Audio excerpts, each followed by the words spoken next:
Welcome. Happy Monday and welcome to another episode of Bitcoin Magazine Live. It is I, your host Q, coming to you yet again from my mother's basement, and I am joined by my co-host P. How goes it, P? It goes fantastically as always. I caught 2 fish this morning. We're talking just huge ones. They were like at least 3 or 4 inches long. I'm feeling strong. I'm feeling powerful. There's a lot of news today. Let's dive into it. Oh man, I love that you were able to get your cat some new cat food so that you can make up for the fact that you ate their cat food because you ran out of dog food last week. These are all true things, but we've got a jam-packed episode for you guys today. We'll kick things off with news and notes in just a moment here, and we are going to be joined by Marshall Long as our guest today. And that's it. That's all we got for you guys today. So it'll be a little bit shorter, but we might pick things back up with Bitcoin Magazine Pro on Wednesday. So sorry, those guys are hard at work finishing up the monthly report. Quick little plug. If you are not yet subscribed, pop on over to bitcoinmagazinepro.com and subscribe to their free tier. They're working on the monthly report for July as we speak. So you're not going to want to miss that. Let's dive into it all. And I think the big story off of Bitcoin Twitter today is Pedro was victorious. He won the election, or did he? What am I talking about? Peter McCormick and CSW's lawsuit has reached a verdict, and that verdict is technically Peter McCormick is found guilty and must pay Craig Wright in order of magnitude of £1 for all of the defamation and damages that he caused Craig Wright. I'm just going to say this. This is the equivalent of a judge realizing, oh, the jackass suing this other jackass did something wrong and said, jackass number 2, well, I'm going to do something wrong as well. So like, you're both idiots, but like number 1, you're a real fucking idiot. That's the way I read it. So hope I don't get in trouble for saying it like that. Yeah, I mean, I think it's from the summary that was going around Twitter and Peter McCormick's response, it sounds as though the judge, as you said, found McCormick basically guilty of defamation, but then also said, but we're only awarding you £1 because CSW did in fact lie and said things that were untrue. So Peter McCormick also, released a statement on Twitter saying that it's not over yet. They're still going through the final processes, so he can't really comment further than what he said. But he did say that he is very, very happy with this result, and I think it's super significant. I think it's great. Yeah, I will even say that, I think a lot of people are thrilled with this result. And yeah, there's, I guess I was going to segue more into this of the next topic was Bitcoin Independence Day. So P, I know that you are like 100 years old. And so you've been around since way before Bitcoin was enacted. You were actually around before the Federal Reserve was formed, I believe. So Jekyll Island's actually a story about P's youth and when it was formed. He tried to fight them, but he was only 5 at the time. So, still a young lad. But so today is Bitcoin Independence Day, and you were around. Correct me if I'm wrong, Q, but he was around longer than you and I were in the space when the block size war was going on. Q, were you in it back then or no? No. All right. So P, if you want to give a little bit brief introduction of the 5-year anniversary of August 1st of 2017, and what the importance of Bitcoin Independence Day is. You know what? Honestly, Chris, I'm going to let you go through it instead. I was in the space, but I was not tracking super closely during that period. So I'm going to turn it back to you, man. All right. Tell us what's going on. Then. So luckily, I just read the Block Size War. Great book. Fantastic book. I actually put that in my big 3. If you're going to read 3 books, Bitcoin Standard, The Price of Tomorrow, and The Block Size War, I think they're all very important for someone learning about Bitcoin. But basically, we'll be doing Twitter Spaces on this later with Tomer Stromlight, who he was big in it then. He was on the Reddit as it was back then, or Bitcoin Reddit, and then it moved over to Twitter eventually in the tail end of 2017. Basically, this is a talk about the block size war. So they are the small blockers, which are known as Bitcoin is today, so BTC as it known is today, and then the large blockers, which are the ones that were trying to change Bitcoin in order to co-opt it or to their benefit and their control. What that basically means is they were trying to increase the block size of Bitcoin.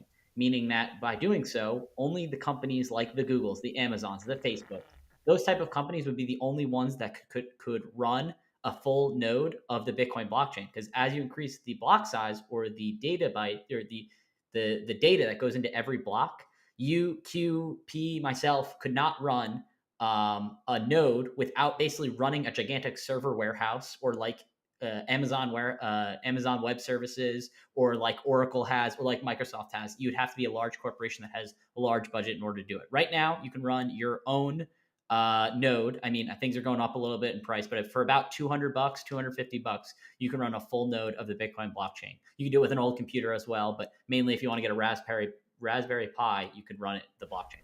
Why is this significant? So basically, Wait, hang on. Raspberry Pi, not a sponsor, but feel free to sponsor us. Continue. feel free to sponsor us.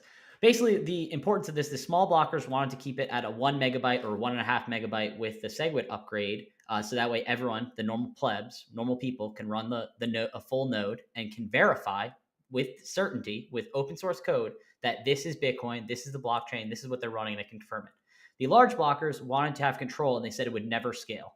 One of their fatal flaws, and that everyone's kind of fatal flaw until it kind of came into fruition, is when SegWit was activated in August. Correct me if I'm wrong. I think the Lightning white paper dropped in either late 2017 or early 2018, which was implementation of how the Lightning network would scale on top of Bitcoin. Exactly how the internet scales in terms of multiple or one single protocol, TCP, and then you built ATTPS. You built all these other protocols on top of it, on top of the stack of the web. Zoom is built into it. Video and audio over the internet. All these different protocols are built on top of it. Basically, that's Bitcoin's base layer, which the small blockers did not want to change, and they won. Ultimately, fighting to keep it small and decentralized instead of allowing the large blockers to co-opt it and change the block size limit. Do you guys think I did a good job? And we're going to go into way more detail later on in Twitter Spaces tonight. Yeah, I think the largest pieces there are accurate. I think that one thing that is important to acknowledge is that nobody who was there certainly were bad actors during this process, but the majority of people who were on the small block side or the larger block side, they thought that they were doing what was best for Bitcoin. There were a lot of like weird incentives in place. A lot of the miners were on the big block side because they thought that it would economically advantage them, and they thought that they had the power in the situation. And what happened was it turned out that actually the users, that is to say the node runners, actually had more power in the network than the miners had originally thought. So yeah, I think you did a good job. We're going to be going into way more detail with Marshall Long after this, who was part of who was a participant in the block size war. We're going to have that space later. Super excited to go through it, but it's a super important and I would say pivotal moment in the history of Bitcoin and the understanding that the users, the devs, and the miners formed in terms of who actually controls the protocol. So we'll go through it. Definitely. Q, do you want to hit the next story? So we actually have two mining stories that leads perfectly into it really well. Let's do it. So an announcement out of Bitfarms that they have raised their total capacity by 21% to 166 megawatts, their total capacity of hash rate. They accomplished this by selling roughly 1,623 Bitcoins during July 2022. A nice, great step forward for a company in the mining space to further cement their place. I think you're going to be seeing a lot more of this, where some of these miners who maybe have been selling off some of their stack to pay off their debts are now seeing the opportunity to actually now go back to finding that shelf space as you're starting to see some of these older miners get turned off. I think this is all a step in the right direction. These are the slow moving things that you may not necessarily see have an impact today, but in 3 to 5 years, we'll look back and be like, oh yeah, that was really, really heads up play for the miners to turn off their machines, start revamping and expanding their sort of footprint in this space. I don't know if either of you guys have. Yeah, I want to add one thing. I think that's a great point that you make. Like, yeah, they're selling their Bitcoin, and obviously, hodl if you're pleb and you don't have to sell, don't sell. Hold in forever as long as you can. Hold on for dear life. But I think miners selling is to build their operations is a good thing. They're not getting further in debt. They're not contingent on the price moving up or down. And I think one thing that you didn't note is they also still keep 2021 Bitcoins on their balance sheet. So this wasn't like, hey, we're selling it all. It's like we're selling a portion of it. We're expanding our operations. We're covering our costs. We're kind of in a bear market, or at least by the price, we've moved down 75% or whatever it is. We're not exposing as much of our balance sheet to the volatility of up and down in Bitcoin. We're selling it. We're expanding our miners, and in the long run, this is going to be a good thing for them. So I think this is very cool for them. I think it's a good way to protect their business and keep on hashing. Yeah, just to really give you guys some numbers to think about, they sold roughly 45% of their total holdings. I want to also quickly shout out, because I just learned this on Friday, as did many of our colleagues. Shout out friend of the show, one of our colleagues, Joe Rogers, really emphasized to us, like, you need to measure the cost of these ASICs not on a dollar basis, but rather what is its price as a sats per ASIC.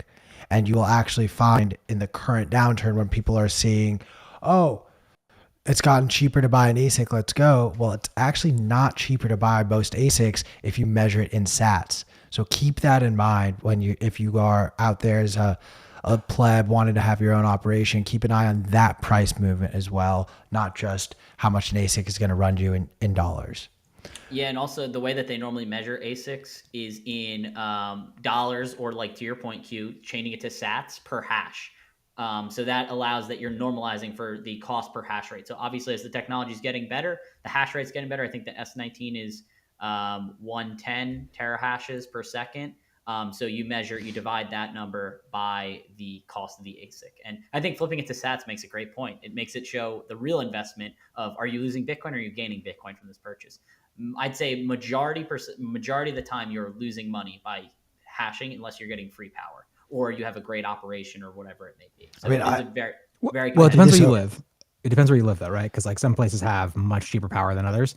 And also, it is important to acknowledge, that if you are mining, you're getting KYC free Bitcoin, which some people, myself included, would rate as more valuable than KYC Bitcoin. So, a lot of people are willing to pay a slight premium over what they could buy from an exchange, because if you're mining, it is, nobody knows that you have it but you. For sure. Q, you want to hit the next story real quick? Oh, sorry. Go ahead. I was going to say, but if you're operating like an actual mining operation, you don't have the luxury of thinking of it that way. Yeah.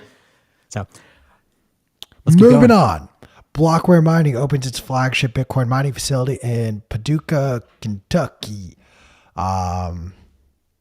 Dope, exciting stuff. Hopefully Mitch McConnell doesn't get his hands on this. I'm going to move on to the next story, unless you guys wanted to comment on this or dunk on any Kentucky people. Nope. Let's talk about the next one, which is fucking hilarious. Moving on. All right. So for all of you who have been arrested and, been locked up outside of your house while the cops just searched everything in your home, because that's happened to all of us on such an often basis that we learned all the tips and tricks to tell you what to do when this happens to you. I know that P just got arrested last week. Chris was arrested 3 weeks ago. I was arrested twice in the last month. So take our advice very seriously here. I was arrested for fishing without a license. This was before he went fishing today, by the way. Yeah, I don't give a fuck. I do what I want. So it looks like cops are really, really learning about crypto and Bitcoin. And they are now making sure that they find your keys when they come into your home and search and seize and take away all of your goodies. We can dive into the actual nitty gritty of this story. I just think it's really funny because we all know the truth that whenever a cop raids some sort of a drug house and you see, like, oh, they found piles and piles of money. And then somehow every single time, if you ask the drug dealer, yeah, the news report said $8 million, but there was 20 million in the house. So either the cops didn't find stuff or they found everything. So all I'm going to say is, if a cop takes your keys, I would do everything in my power to make sure you keep an eye on that UTXO, because Lord knows they may not actually try to turn that in. They may just pocket it. I'm going to just say it. That seems like a random aside. I mean, I don't think you are wrong. I hate cops. I hate cops. Look. Me too. But specifically, what the story's about is Bloomberg has reported that it is now part of or it is becoming more and more standard in law enforcement protocols, procedures, guidelines for police officers, for FBI to explicitly search for hardware wallets, seed phrases, and things like that as part of their standard, their SOP, their standing operating procedure when they are, arresting someone who is suspected of having digital assets. So it's super interesting. They've been way, way behind the eight ball, and it's often misreported. Like, they'll claim that like, we sized like $10 million worth of assets. And then it turns out like, well, they didn't actually have the keys. So the person's in jail, but as soon as they get out, like they're going to be able to do whatever the fuck they want with those assets, which is as it should be. But now they are getting a little bit more on the eight ball. And this is another example of why it is so important to, when and as you are ready to, explore things like multi-sig and multi-jurisdictional multi-sig, so that if something were to happen, if you were to get shipped off to the gulag, then if you have a multi-sig setup and it's multi-jurisdictional, or actually if you just have a multi-sig setup and you don't have all of your the private keys that are associated with your Bitcoin in one place, in your place of residence, then you're protected against law enforcement agencies seizing those keys and then using it to liquidate your Bitcoin holdings. So explore multi-sig, take your Bitcoin off exchanges, take responsibility for your financial future.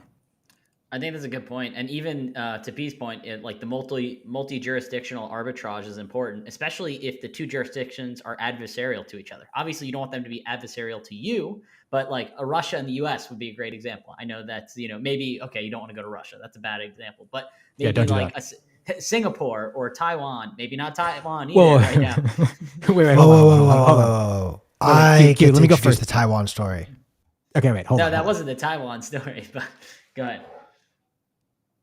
That is like such a level beyond what like the average person needs to worry about. Like, yes, this is what I'm ready for. Multi-manufacturer, multi-jurisdictional arbitrage, or sorry, multi-jurisdictional multi-sig is the ideal world. I know I just introduced that, so fair play. But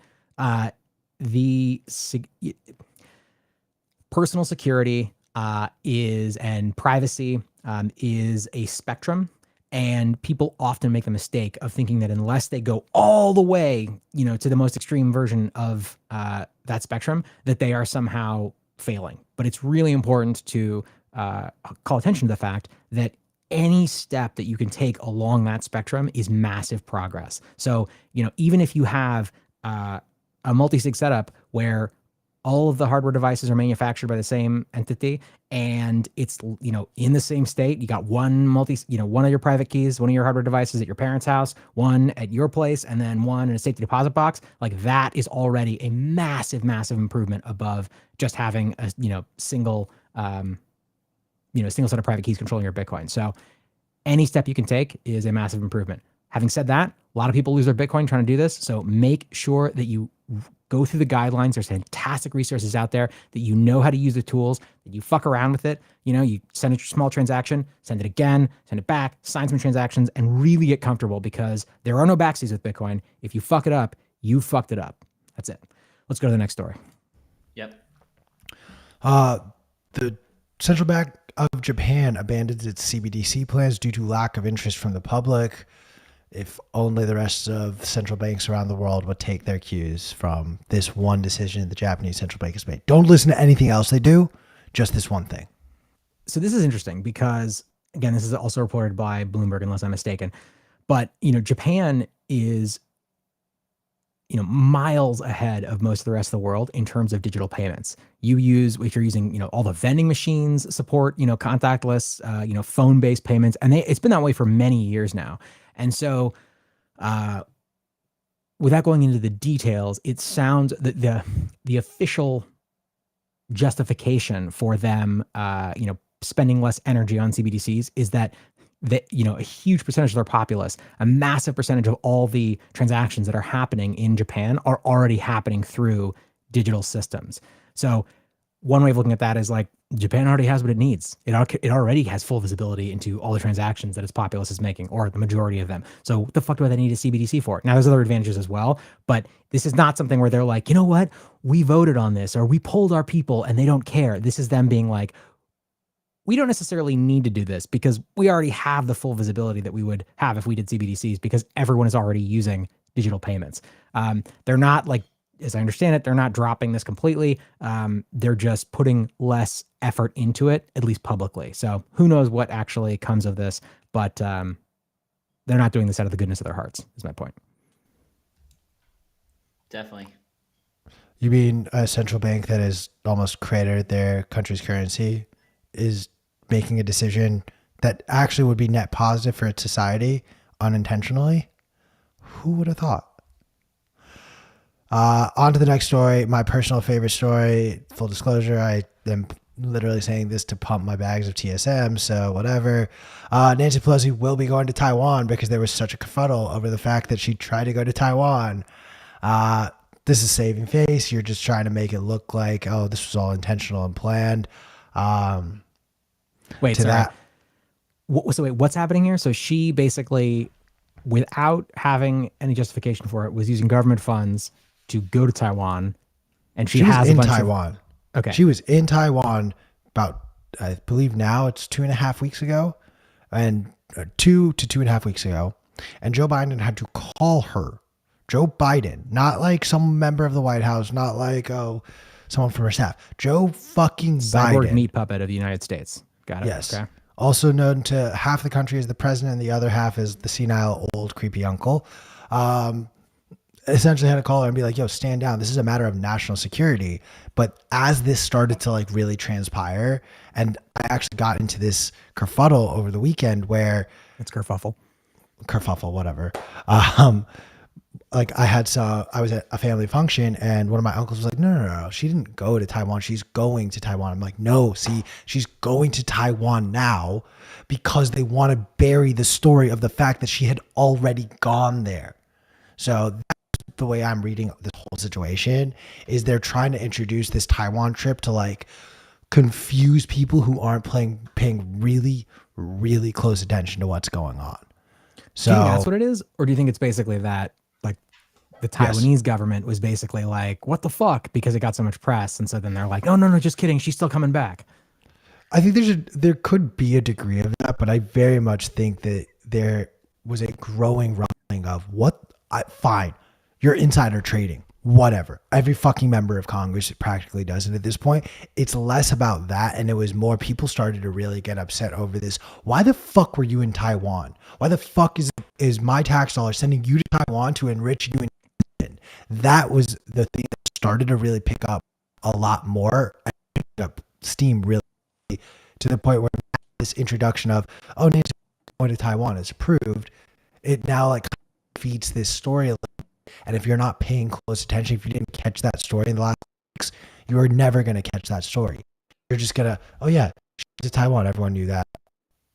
So yeah. I got one thing to add real quick. So it's very interesting. Nancy Pelosi will be the highest ranking American to visit Taiwan in 25 years. So I'm assuming, holy shit, which is crazy. Think about all of the chips that have been manufactured over the last 25 years, iPhones, Google chip, like anything. No, you just listen to it's fucking everything. Yeah, it's all the all modern cars, all all modern computers. Like a huge percentage of the chips come from Taiwan. For those that don't know this, Taiwan is the major manufacturing location for 5 and 7 nanometer computer chips in the entire world. So, we talked about this last week, but China has been posturing for many years, actually, but they are getting more aggressive around the idea that they are going to reclaim Taiwan as part of the Chinese, country, basically, because Taiwan sort of ceded off back in the day. And so last week we talked about the fact that that Biden was in discussions with President Xi and basically was like, oh, we do whatever the fuck you want. Like we like Taiwan, but we don't support their claims for independence, which blew my fucking mind because that's basically giving China the official stamp of U.S. approval to invade Taiwan and take it back. That's a huge fucking problem for the rest of the world, because if China does that, then China controls the major manufacturing center for all of the 5 and 7 nanometer computer chips.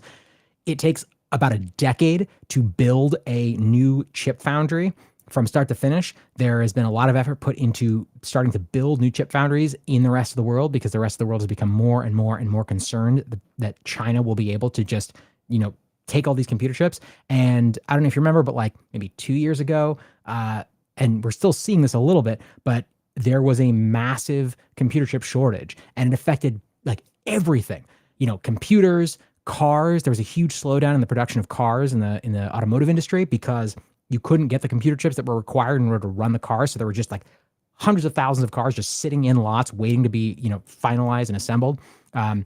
It's a real fucking problem. And it is going to be a major factor in the world stage in the coming years.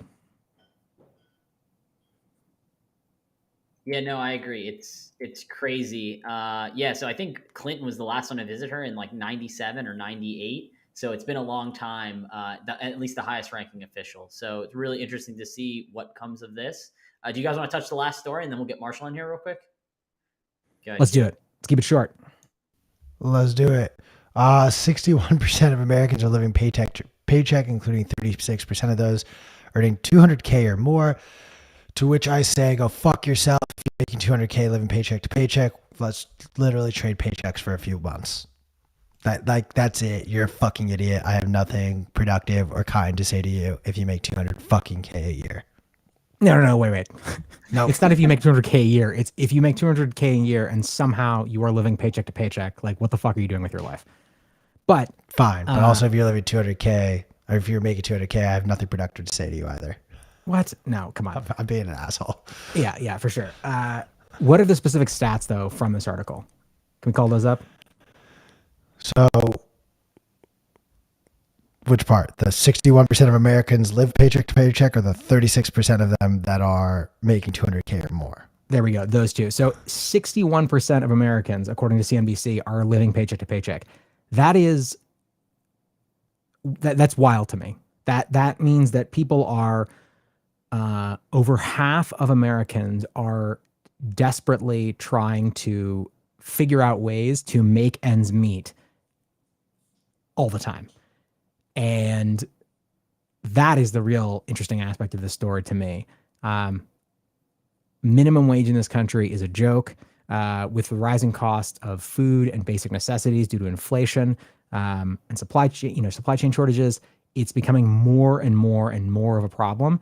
And there's a lot of effort that goes into kind of burying the lead and not focusing traditional media on how much of America is really, really struggling and has been for many years. And I'll be really interested to see how this develops over the coming months, over the coming years, as inflation becomes more and more of an issue, and how people start trying to justify the fact that more and more people are, struggling with hunger and paying their bills and everything else in their lives, medical costs. I think it's going to be we're going to see more and more convoluted and fucked up narratives around like why these people deserve it. Or, if they really were strong, hardworking Americans, like they would be totally fine. And it's going to get fucking weird. It's already getting weird. It's going to get weirder. I want to throw a couple more stats out. There are roughly 41 million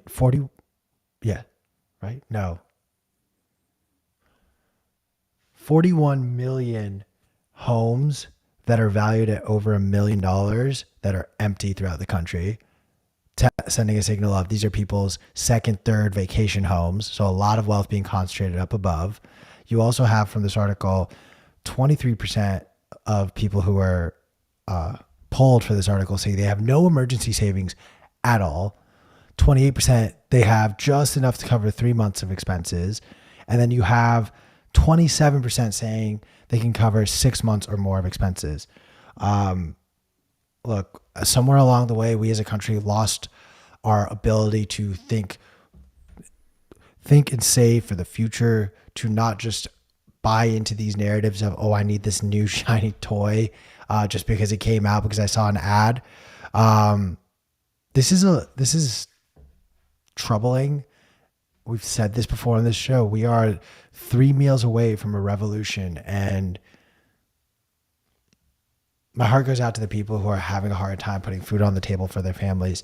My heart goes out to the people who are having a hard time, worrying about if they're going to make rent this month or not. And I hope that they take this as an opportunity to learn to get themselves into a situation that they no longer ever find themselves in this place, while at the same time, those of us who have the ability need to call out and hold those parties who have led our country to this dire state accountable, because otherwise they will not be held accountable and they will continue to reap the rewards of the chaos they have sowed. On that happy note, let's go to commercial break, and then we'll be back with Marshall Long, who's a total badass. Hit it. Buy your ticket to Bitcoin Amsterdam. Use promo code BMLive.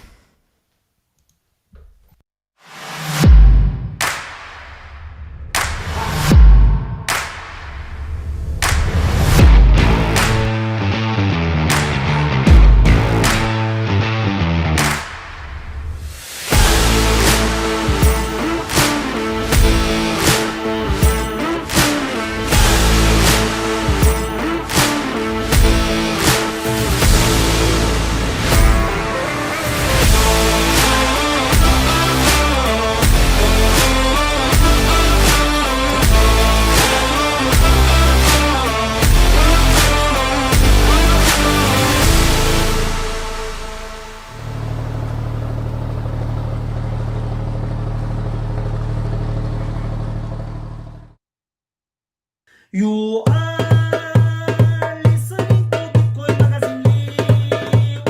Listening to Bitcoin Magazine Live. Number one Bitcoin Magazine Live. You are listening to Bitcoin Magazine Live. Listening to Bitcoin Magazine Live. Number one Bitcoin Magazine Live. Samba.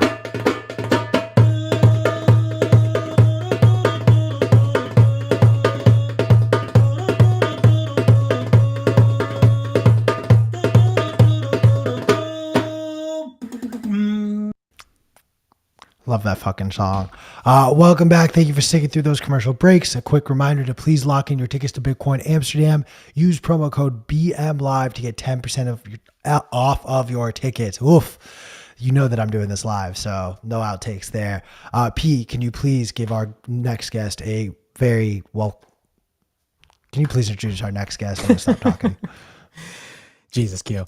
Abso-fucking-lutely. We have Marshall Long here. Marshall is a serial entrepreneur. You've done all sorts of crazy shit in the Bitcoin space. Your background, as I understand it, was initially in engineering. You moved into Bitcoin pretty early on. You are one of the first professional Bitcoin miners, and you are the head of architecture at Rhodium. You and I met on Clubhouse. You have as warped a sense of humor as I do, and you were one of the earliest people, one of the builders in PlebNet, the group of Lightning plebs and aficionados who helped to not only educate people about Lightning, but also grow the Lightning Network by a massive number of Bitcoin staked. Welcome to the show, man. How's it going? Oh, you're muted. Unmute yourself, sir. Oh, Press M. There we go. There hell we go. yeah. How's What is life? up? Yeah, it's good, man. It's interesting times to say. Oh, wait, your audio is cutting out again. Are you there? Yeah, Can you how's hear that? us? It's good. It's good. There might be a slight delay, but let's plow through it. Let's keep going. You said it's interesting times, to say the least. I also forgot to mention you were a speaker at Bitcoin 2022, and you were on a fucking awesome panel on the mining stage. What do you mean when you say it's interesting times? I'm going to play dumb here for a second. For who's been in the space for a long time, this is just normal shit. You know, the bull bear cycle favors the people who are prepared.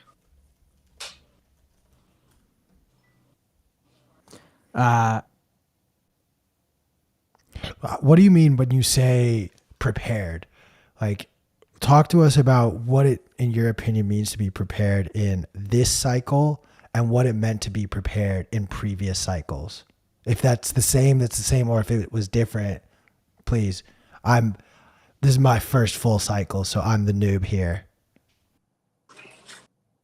I would say 2013-14 for miners. Lesson. New gear had come out. Marshall, your audio is really bad. Your internet is showing is good, but there's really bad lag.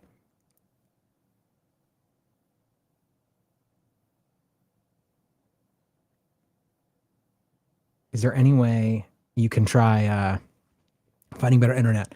Or Guys, I have a theory of what's going on because first my Wi-Fi crapped out, and this morning P's Wi-Fi crapped out, and now Marshall's Wi-Fi is crapping out. if you Someone say is they're coming attacking. after it, God damn it. Someone is attacking Bitcoin Magazine Live. All right. All right. We can only make that joke so many times before it's old.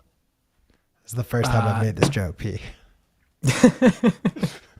That's how old They're it got. censoring The us. first time I made the joke, it was that bad. Yeah. All right, we're gonna try to figure this out. Appreciate the audience for sticking with us. They're attacking us clearly. I just made the joke again. I hate myself. Q. While we wait for Marshall to join us again, hopefully we can figure this out. And if not, we'll have to reschedule and plow ahead on our own. What All right. It's my long-awaited debut of my favorite segment that P has never let me do, and I'm gonna do it. You can already see how pissy he is, but we're gonna do a new segment called Normie Hour, working title. But I want to share my experience because I have way too many normie friends of like a conversation I had recently and like the aha moment my normie friend had.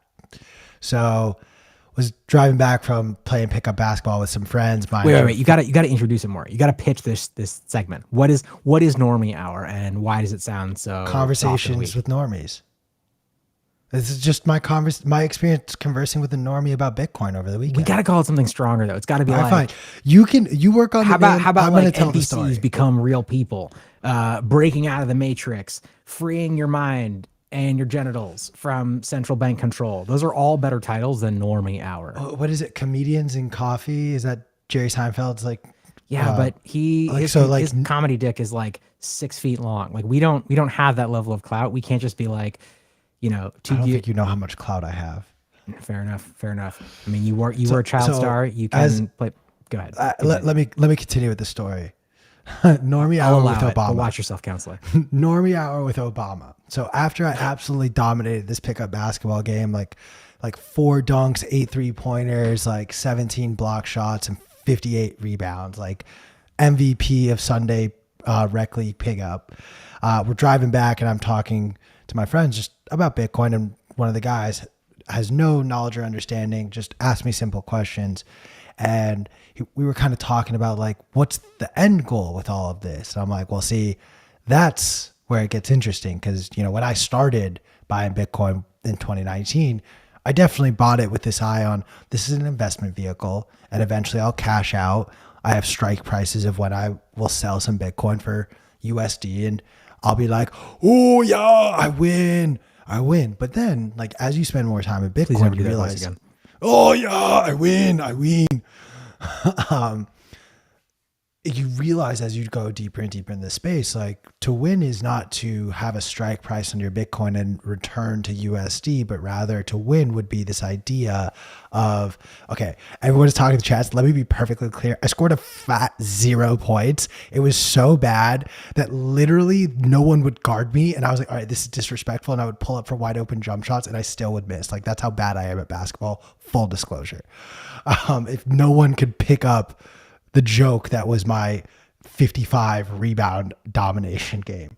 But the point I was trying to make to my friend was, look, it's not about selling it back to dollars. That is not a win in my eyes for Bitcoin. A win in my eyes is if I go to the grocery store and I see things priced in Satoshis, or if I'm transacting on a more regular basis and buying and selling with Bitcoin essentially. And I kind of explained, I was like, I have, an amount I want to reach for each child I want to have one day. I want to have a certain number of Bitcoin. And that is their savings from every single penny I'm going to have to spend raising that child all the way to like putting them through whatever they want to do in life. I have a certain amount of Bitcoin for each child I want to have. I have a certain amount of Bitcoin that I want to have for myself to use. And I have a certain amount of Bitcoin that I want to have for what I'm going to buy for like where I'm going to live and where my family is going to live. I have those types of goals in mind. And I treat my Bitcoin in different wallets as my pseudo savings account, if you will. And my friend who truly, I just heard of Bitcoin in the zeitgeist when he heard me explain it like that, was like, oh my fucking God. Okay, what app do you use? Set me up. Let's do this right now. And while we're driving on the switchbacks, got him set up on Strike. Thank you, Jack Mollis, for doling out another $20 to each of us.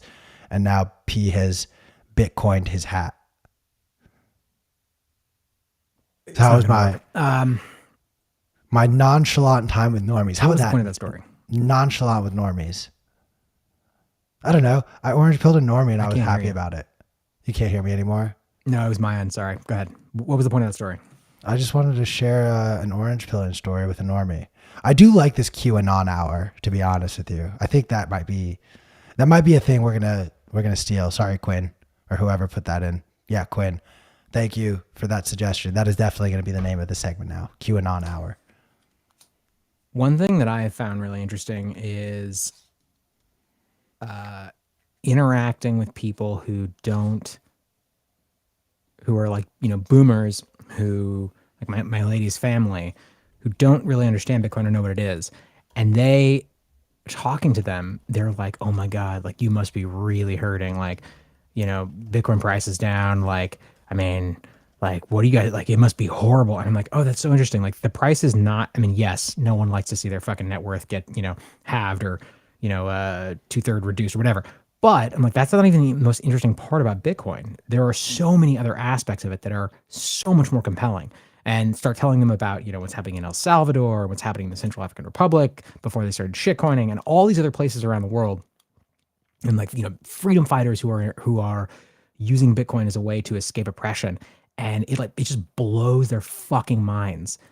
And we already know this, but it is fascinating to interact with people who their only perception of Bitcoin, to your point, is as a way to make like cheap money because the quote unquote cryptocurrency space is so saturated with bullshit ads by people like Matt Damon, like seize the day, carpe diem. Like that is how most people perceive Bitcoin, as a way to make a quick buck. Whereas all of us who are super steeped in it, we understand Bitcoin as this life-changing technology that is, has the potential to do no less than, save humanity. And that disconnect, no matter how many times I'm confronted with it, is always a fascinating one. Yeah, man, it's gonna take some time, I think, for those in normie land to like really get over the hump. And even my friend, he was like, "Oh, so I really have to shift my mentality around this. This is not about saving and growing my U.S. dollar wealth. It was like I just want to get as much Bitcoin as possible." And I was like, "See, now you're getting it quick. You're getting it quick." And then he sold his house for Bitcoin, and now his wife told him never to talk to me again. So there is that caveat to the story that I failed to mention, but You're going to need that like part did not happen. detail. That part did not happen. One thing that I noticed, you said something earlier, and I forget which specific part of News and Notes it was, but you kind of like put it back on everyone else. And I do this a lot too, right? I'm like, it's your responsibility to take, it's up to you to take full responsibility for your financial future. And that is true. Yeah, I have no pity for anyone who makes $200K a year and lives paycheck to paycheck. No. You have no pity for me whatsoever. We are 100% on the same page, because what the fuck are you doing if you're spending $200K a year in order to like barely get by? Like people get by on like $40K a year, $30K a year. And for someone to be like, I can barely make ends meet with $200K a year is disgusting. But I think it is up to us and all of us who are in the Bitcoin space. Like you and I more explicitly because like we have this show, we talk about Bitcoin all the time. I certainly feel a constant moral imperative to onboard as many people as possible, as rapidly as possible to Bitcoin. But I think it is up to all of us that are Bitcoiners, to take responsibility for trying to educate people as much as possible about this. So I don't think, I mean, we can laugh at sort of NPCs, that is a reference to non-player characters from video games. It's a deep and cutting insult to call someone an NPC, and I love it. It's my favorite insult. Did you We ever can see sort the of like movie laugh Free Guy? Fuck that movie. Anyway, the I point thought is, it was adorable. oh God, You just you needed to smoke more weed before you watched it. not everything can be solved by smoking weed. Q. Literally everything is better after you smoke weed. Not true. I partake, but something. I totally ruined the point you were trying to make. No, what I was gonna say is like we can rail against people who are shitty and who are only serving their own self-interests, like Christine Lagarde or Dr. Eggman, Augustus Carson's, or other people, Janet Yellen. But I think we need to take responsibility for communicating as effectively as possible as Bitcoiners. And I say this to all Bitcoiners, communicating and figuring out how to engage the most people possible about Bitcoin. We need to take that on ourselves. It's easy to shit on other people for not getting Bitcoin, but we were all there at one point as well. And it's easy to shit on people who, are in the process of losing vast amounts of money by investing in shitcoins. But many of us were there in the past, and we then, by getting burned, getting our fingers ripped off, feeding our arms and hands into the threshing machine, came to understand that the importance of Bitcoin. I think we need to focus more on educating people rather than shitting on others. But also, when people deserve it, you got to tear them a new asshole every time. So I agree. Like I go out of my way, especially with, my closest friends, being like, just, dude, you can afford to put aside a little bit of money in this. Just, it does. I'm not saying buy a whole Bitcoin. I'm not even saying buy thousands of dollars. Like, just throw $10. Like I've gotten to a point where I'll sometimes buy a friend a meal, and when they're like, oh, let me pay you back, I'm like, just do me a favor. Go buy a little bit of Bitcoin with whatever you want to Venmo me back. Just buy Bitcoin with that and hold it. Just do that. So there are some friends though that are truly like, I've had friends, one of my closest friends, like practically almost throw a fit being like, I have no interest in learning about this. I don't care. I don't want to know. I'm just like, A, the fuck? B, I'm sorry. Like, we're probably never going to be able to talk again when you're like scrambling to make ends meet because you didn't hold enough Bitcoin for the next iteration of the global financial system. And like, there's this degree that Bitcoin has been almost co-opted by people who take a more extreme right wing approach. And that's not, I don't buy that at all. Like, many of you who watch this show know how far left I do end up leaning.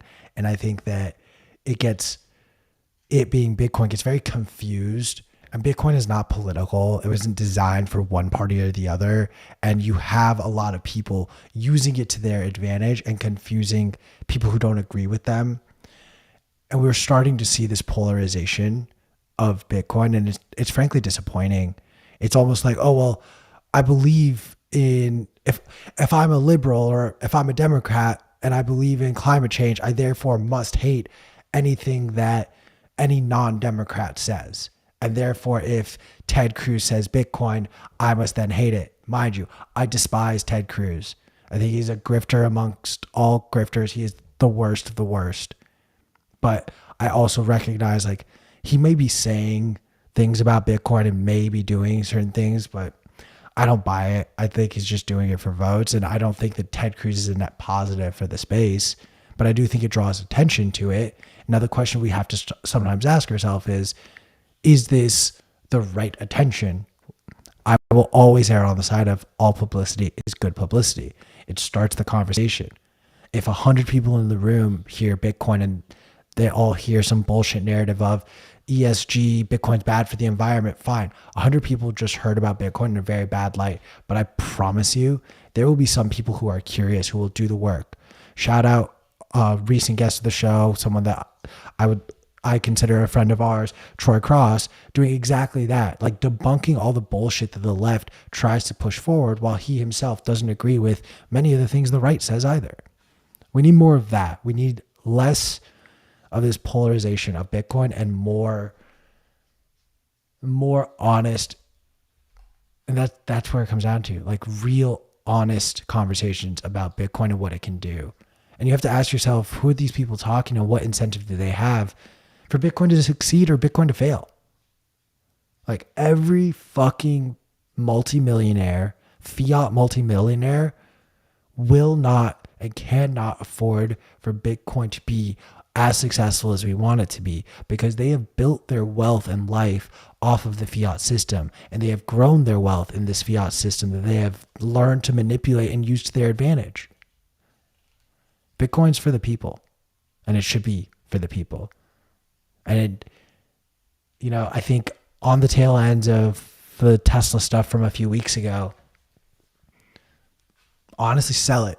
I hope every fucking company sells all their Bitcoin. Let every multimillionaire who says they believe in Bitcoin, Sailor included, be like, no, you know what? This ain't for us. Fine. It's not meant to be for you. It would be I thought about it a lot over the weekend, and the absolute worst thing that could happen in the next 12 months is the complete and utter collapse of the dollar to the point where everyone has to ape in and buy something, whether it's gold, whether it's Bitcoin, whether it's something else, who knows? But that would actually be the worst thing to happen. And the reason is, it's not going to be the rich people, the wealthy 1% who have nothing to buy with. They'll be fine. They'll get their hands on Bitcoin or gold or whatever the new form of currency will be if we have this jarring thing happen immediately. But the people who will be left out are the same people who make, like to P's point, $40K a year, but they make it work for them. Those are the people that are going to be left out of this financial revolution. And we might accidentally just recreate the same system with a new currency at the center of it. So I'm not trying to be bearish. I'm not trying to be overly optimistic either. I'm just trying to talk out some scenarios that may or may not be at the forefront of my mind after a lot of conversations I had over the weekend.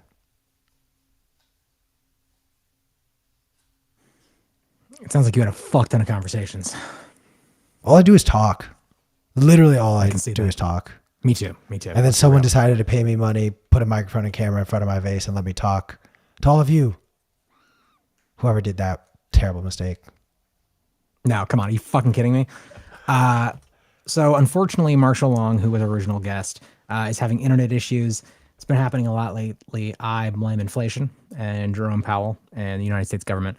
But we are going to have our very own Brandon Green, who's the chief of staff of Bitcoin Magazine, join us in lieu of Marshall Long. He has been in the space for a very long time. He has seen the darkest corners and the brightest lights of this space, and he'll be joining us momentarily. Super excited.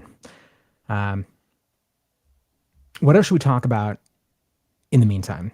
What did we not get to dive into during the earlier part of the show? We were going through news and notes that's relevant. We already talked about, people making 200K, saying that they're living hand to mouth because their brains have been melted and warped by the media that is pushed at them. Oh shit. Brandon Green's here. Let's pull him in. Brandon. What's up, guys? How is it going? Yo! Thank you for joining us. Going good. I hope you like my hat. I especially like the little cowlick. I really like the 12-year-old, like, let me have a little tuft of hair sticking out from under the hat. Yeah, I actually call it something different. I call it I haven't cut my hair since the beginning of the bear market. And so, this is what you get. I love it. I love it. So wait, oh, real quickly, because it needs to be said. It's been brought to my attention that Brandon Green had to run away from Nashville, had to go into hiding once he heard that I was gonna enter the premises and demand a rematch for our long-awaited FIFA second leg of our first leg tournament. Yeah. So it's probably worth everyone understanding that Q is horrible at FIFA. He talked a whole bunch of game ahead of the Bitcoin 2022 conference. I, thought that there was like some legitimacy to him saying that he was good at FIFA. So we did a tournament. I wiped the floor with him. I think we played 2 or 3 matches. He maybe got a goal out of all of them, and yeah, it was bad. So We played one match. Who were you again? What was your team? Was I forget. Man City? No, we were countries because I was Iceland and I still scored a goal on you. And lost. And I ended up losing 3-1 only because I went all out. Anyways, all I'm saying is I Brandon's a died little while you guys were talking bitch. about this. He Jesus won't Christ. play me again. He retired immediately from FIFA because he knew he would never beat me again after that. So Sounds like some bullshit. Brandon, before you jumped in, I was hyping you up. I described you as the chief of staff at Bitcoin Magazine, someone who can see into the future and the past, and who's been in Bitcoin for a very long time. You've been on the show before. We've been talking about Bitcoin Independence Day, and I'm curious what your experience as someone who not only has been in the space for a while, but was super, super kind of close to a lot of the action, given your position in Bitcoin Magazine. You have personal relationships with a ton of people in the space. What was your experience of the block size war? Yeah, so I mean, it was fascinating, right? I remember at the time there was, Aaron Van Werdum was writing kind of the de facto description of what was going on. He was teaching me at the time about concepts such as covert ASIC boost and other kind of Bitmain. I don't know if conspiracy is the right story because I think it ended up being true, but just some of the conversations around the block size war and how Jihan and kind of the Bitmain side were folding into Bitcoin and whether they were even being good actors in the space. And it was fascinating at the time. I mean, I was really drinking from a fire hose. I was just learning about Bitcoin, and here I was kind of on the back end of a lot of the writing about what was going on. So it was a fun summer. It was a crazy summer. We've definitely never had anything like it since. I remember I was actually in Denmark when the whole BIP9 kind of resolution happened, and we ended up basically locking in SegWit, and it was just super exciting. I mean, it was just, I was thinking about this kind of right before I joined the call, but the real win, in my opinion, is that we didn't define consensus. Like, we still haven't said, like, this is how consensus is achieved in Bitcoin, besides obviously, longest chain, most proof of work behind it. But, there's all these people who are saying, we need a clear governance model. We need, this is how you create like new changes in Bitcoin. This is new BIPs. And I think that's such a short-sighted view, because it's in some ways, if Bitcoin is like a digital consciousness of humankind, we don't even know how consensus works in our own brains. So how are we supposed to define how consensus should work for, the entire Bitcoin network? It just didn't make any sense to me. So, I think the real win is that, obviously the users won, but also that, we didn't have to define and say, yeah, well, the miners, set consensus, or this group sets consensus. No, it's resultant from the economic activity of the nodes. And I think that that's just, its own sort of resultant, emergent, cool fact. What were some of the most significant moments for you during that process? Like, how did your own, you mentioned sort of your understanding of consensus. How did your own understanding of what was going on shift based on the conversations that were happening publicly, and also the ones that were happening internally?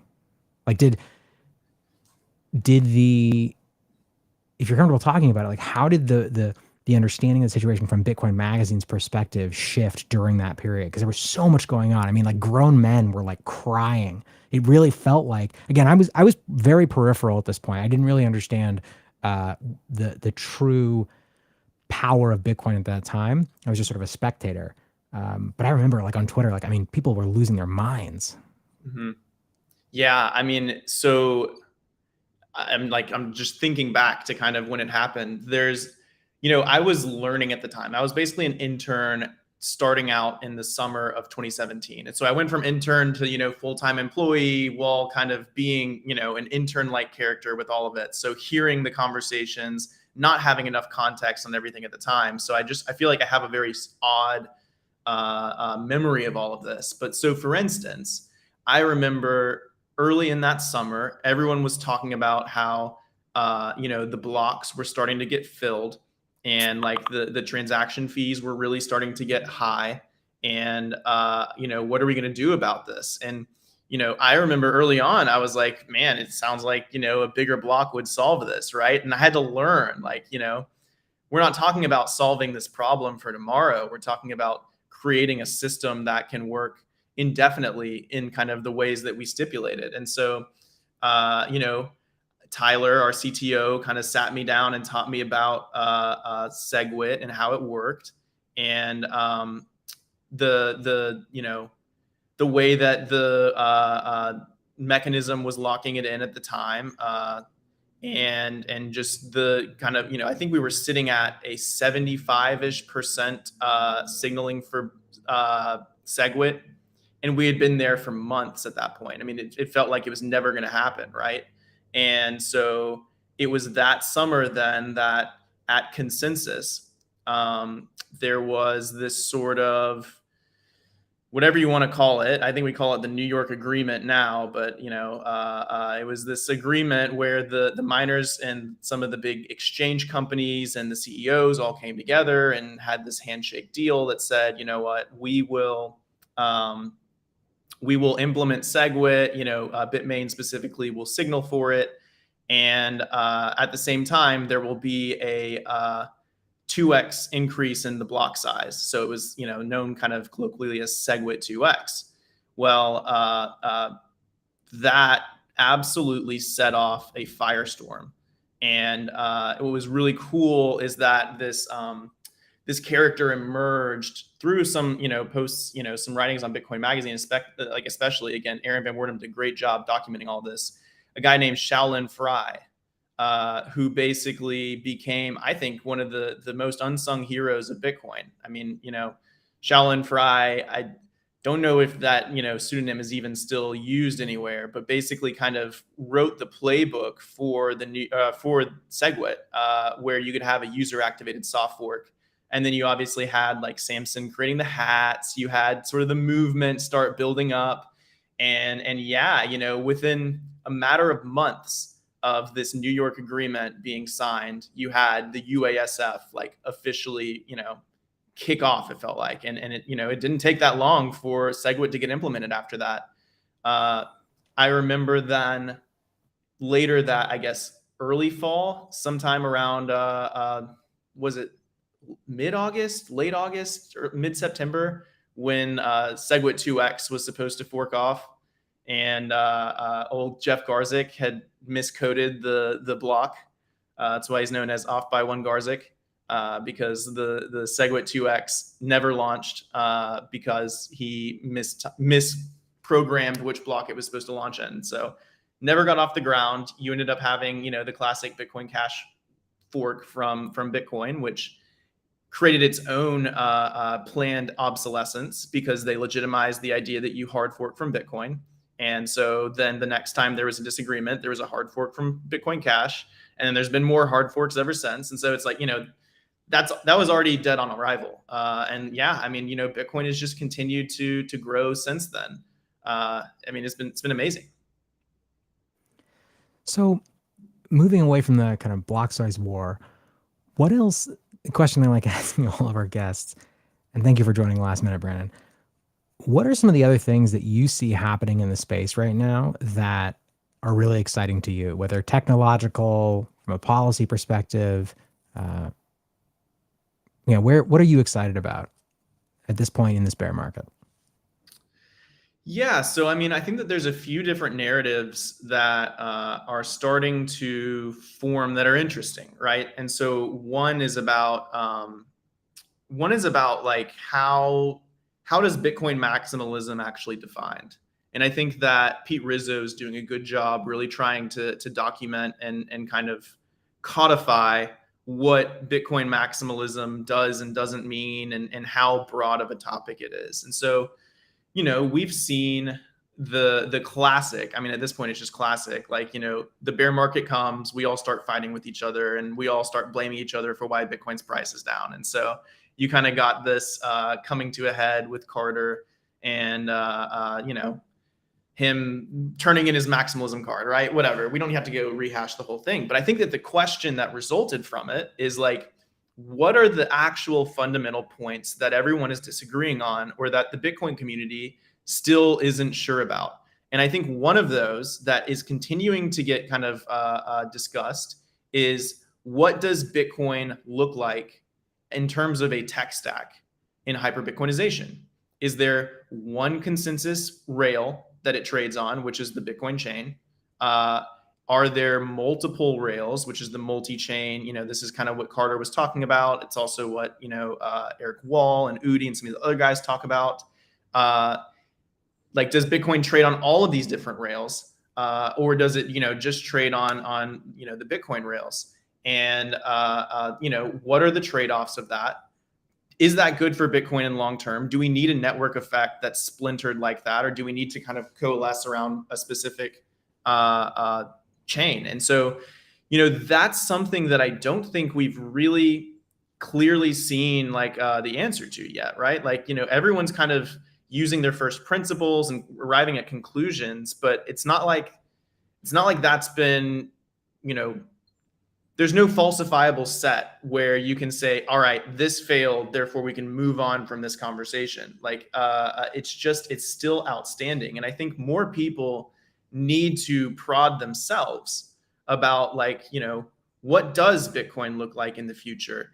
Is it something that I just hold on to and, leave me alone, I'm holding my Bitcoins? Is it a multi-chain asset that takes many forms and is pristine collateral, all types of the different, forms, right? Do we need centralized entities to be kind of the platforms through which you buy and sell Bitcoin, or buy and sell things with Bitcoin, where you collateralize and lend your Bitcoin? Like, how does that look? I think is something that we just need to keep kind of prodding ourselves on and thinking about. And I don't have an answer for it, right? I think that it's just the right question to be asking. So that's one. I mean, there are other things, there are other questions that I'm thinking about, right? Go for it. Another one would be, as you're starting to look at politicians, more and more involved in the space, one thing that's going to be fascinating is like, who are our real quote unquote friends, right? It's easy to come out and support a Bitcoin when it's growing and it's exploding, and you, the politician, can see the dollar signs in kind of signaling for it publicly. It's another thing when we're in a bear market and it's not the sexy thing, and it's not, maybe not even popular to be talking about it at the moment. Are they still going to come out and defend it? I don't know.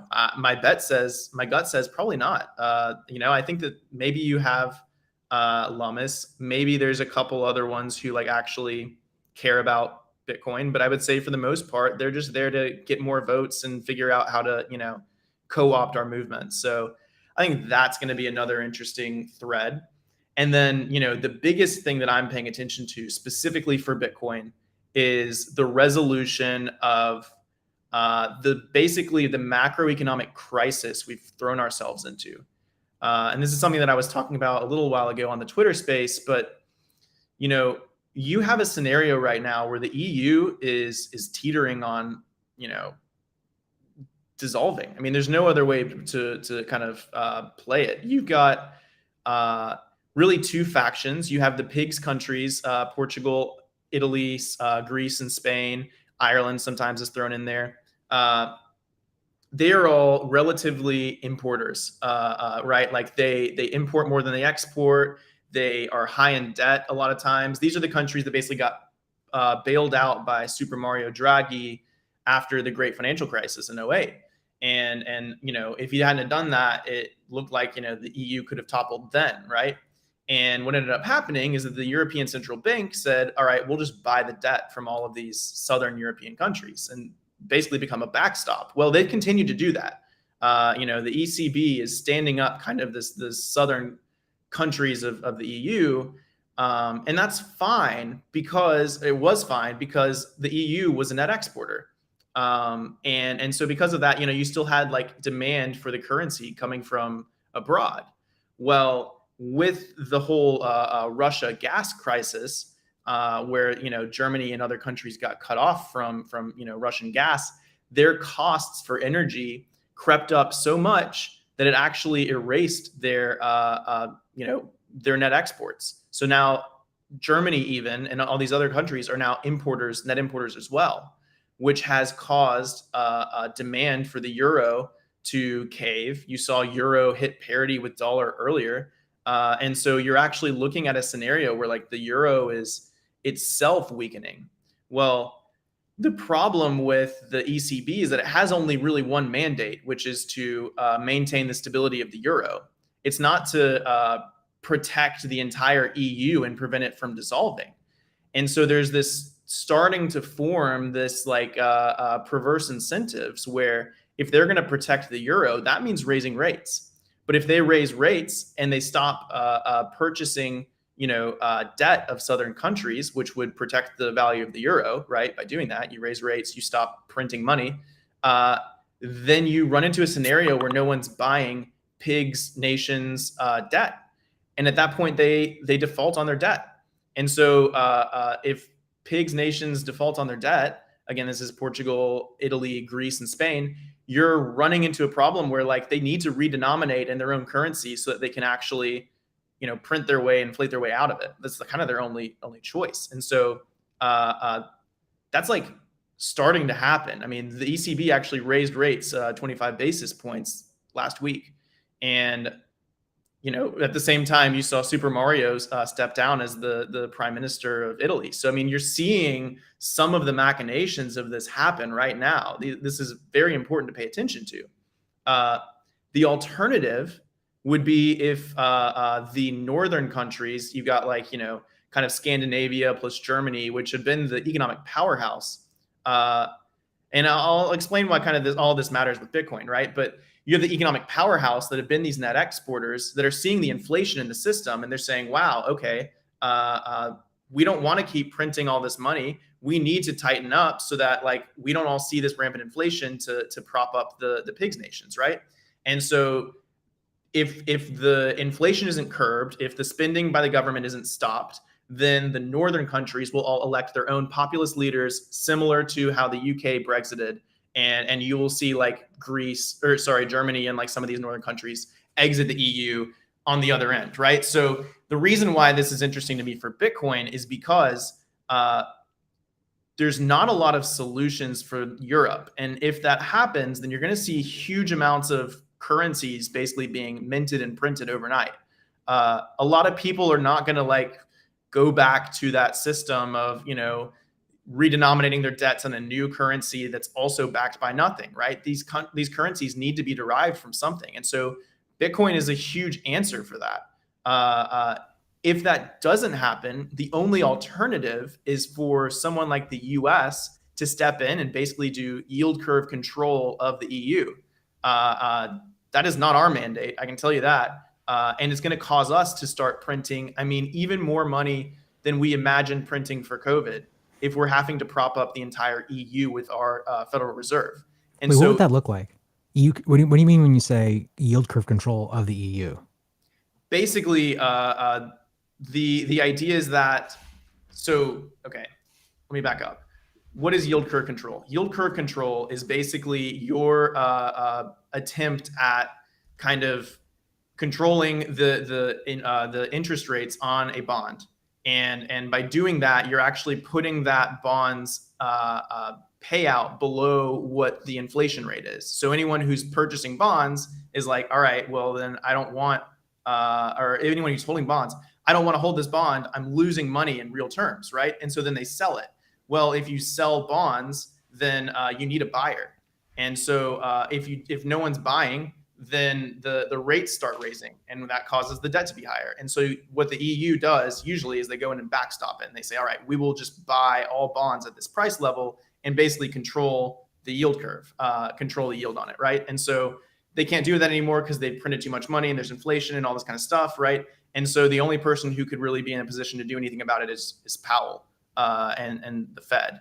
And so if the US did that, then you would see just massive printing of the dollar, and you would get into the same basic macroeconomic set that got us from 2009 to today, which you've seen what Bitcoin has done. So that's kind of the other case of Bitcoin. Like either way you kind of slice this is incredibly bullish for the price of Bitcoin.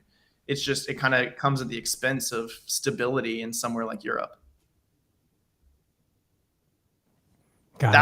That's what I think is fascinating. And I mean, it takes a lot to kind of understand what exactly we're talking about in this sense, but there's not a lot of outlets. There's not a lot of like, here's how they're going to get out of this one and somehow, keep the Ponzi going, right? Like there's going to be a real reckoning coming up, and Bitcoin's going to stand to benefit in a really, really big way. I think there's something else though that you said, that like this idea that, all the countries in the world aren't going to try, are not going to have the appetite to reassign their debt to this new currency. But that, I don't necessarily know if I buy that assumption.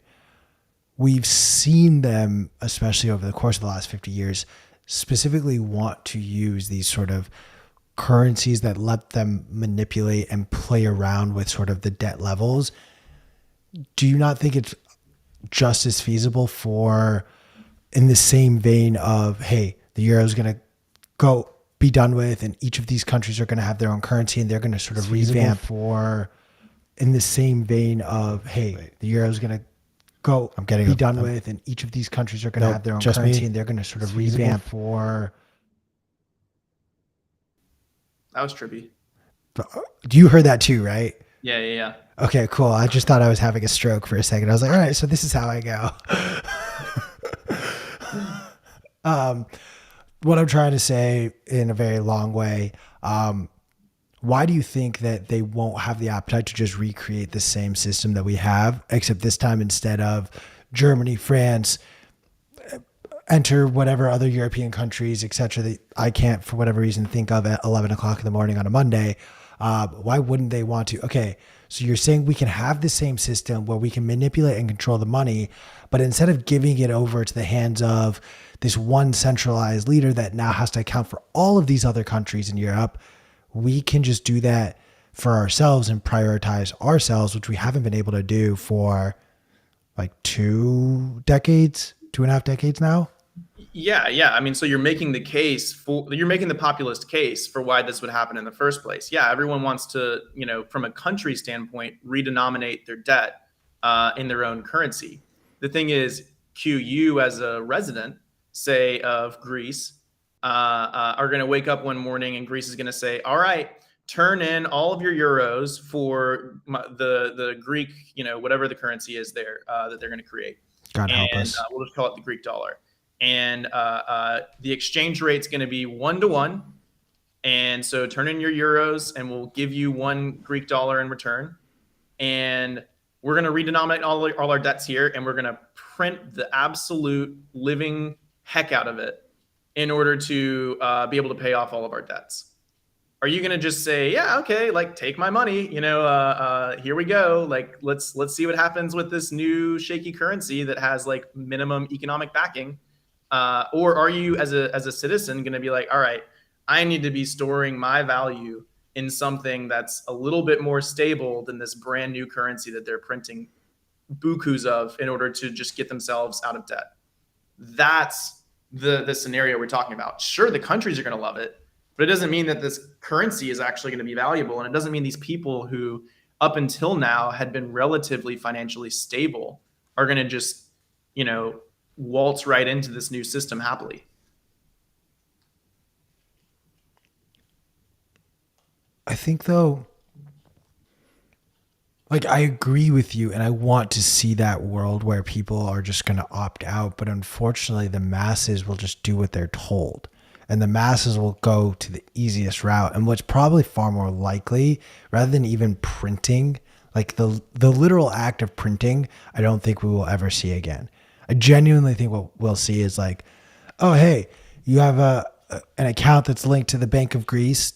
We're going to stay on that country for this example. Guess what? We've now redenominated all your funds. It said you had 10,000 euros in there. Nope, you have 10,000 Greek dollars now. The change has been done for you. Don't even worry about it. We took care of it. We did this for you. Not because you asked, but we think this is for your best interest. That is to go down this rabbit hole with you.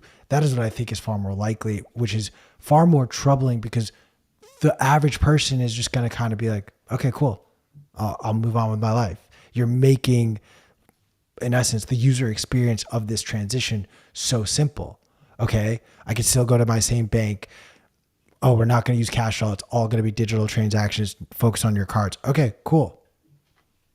Yeah, I mean, you're not wrong that's probably how they're going to do it. They're going to just tell them, hey, like, these dollars are Greek dollars now. These euros are Greek dollars now, period. Sure. But that doesn't mean that the person isn't going to turn around and be like, I got to get out of these Greek dollars, like, especially if they just start inflating like crazy, right? I mean, people are rational actors in their own economic sense. And so, if they see that their value is being inflated like crazy overnight, they're going to get out of that. Like, they're going to find something to redenominate in. And, in this scenario, we just talked about the fact that bonds are being yield curve controlled. And so they're not going to just redenominate into bonds because they're losing money holding a bond. So the only thing that makes sense is for them to find some sort of financial tool that is unaffected by inflation of a new currency, like the printing of a new currency, and then B is like, not a debt instrument because the debt is really risky to hold and doesn't even yield above the rate of inflation. And there's not many things you can buy that solve those issues. The very obvious one, the one that's been bought for thousands of years, is gold, right? But I think we all agree, like, Bitcoin's a better version of gold, just in that one sense. So that's why, like, maybe that, not everyone's going to do it. Sure, some people are just going to go on with kind of their new currency that's being printed, and they're not going to think twice about it. And they're going to wake up one day and wonder why they're so much poorer than they were under the EU, right? But the ones who kind of are, pitching a fit and saying like, no, this is not fair. This is not, this kind of disrespects my fundamental human rights to be able to just store my own wealth, right? Those are the people who are going to become Bitcoiners, and they're going to become Bitcoiners overnight.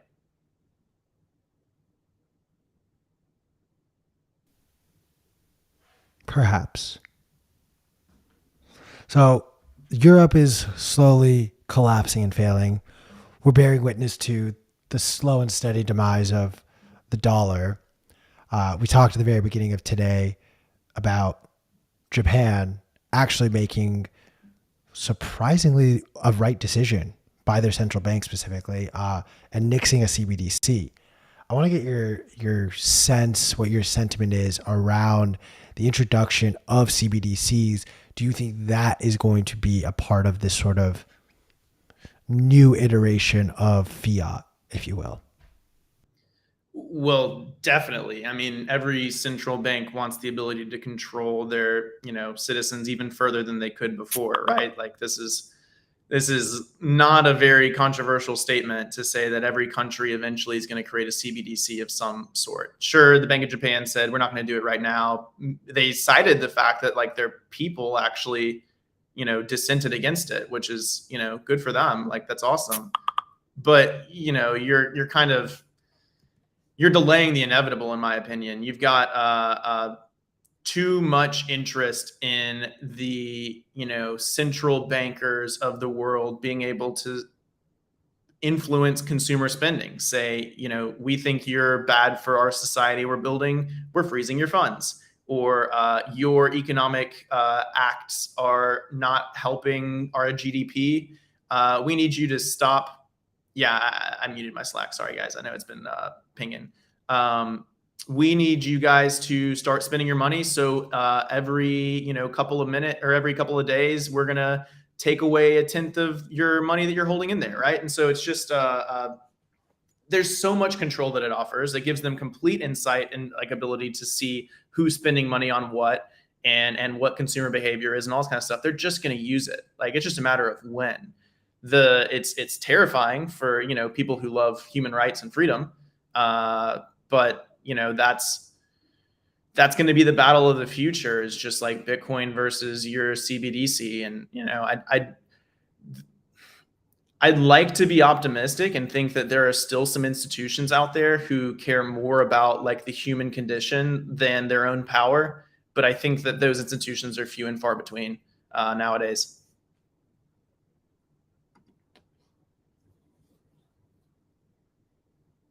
Oh, I think P left me. My bad. I want to focus on just sort of this conversation around the macro world. Is there any other part of the world that you're paying attention to that you're just you're disappointed that there's not been enough coverage or conversations around what's going on there? So, I mean, I think that Japan's in a similar, we don't have to go all the way in Japan. They're in a similar situation as the EU.